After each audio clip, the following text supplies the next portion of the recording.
of Emergency Management says that Rwanda, a country that hosts a number of 150,000 refugees from Burundi and the Democratic Republic of Congo, is willing to facilitate the return of these refugees back to their countries of origin. The government position came following a letter signed by about 311 refugees addressed to the president of Burundi, requesting his government to engage with the government of Rwanda and relevant organizations to facilitate them to return home. It's a letter that was addressed to Burundian authorities, not directly to UNHCR in Rwanda, but yes, we are informed of that letter, and a meeting is taking place today between UNHCR and Burundian authorities regarding this letter, this request, and also the conditions to support the return and reintegration of these people.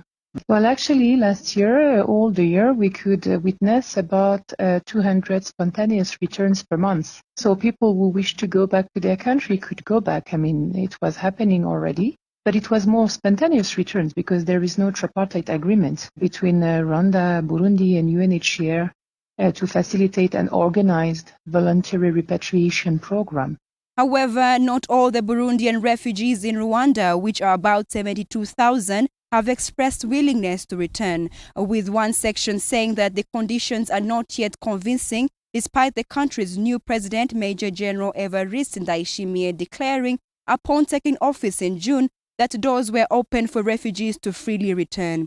Majority of the refugees fled the country following the political crisis that gripped Burundi in 2015, when the president-elect Pierre Nkurunziza decided to seek a third term, leading the two-country protests as people opposed the move.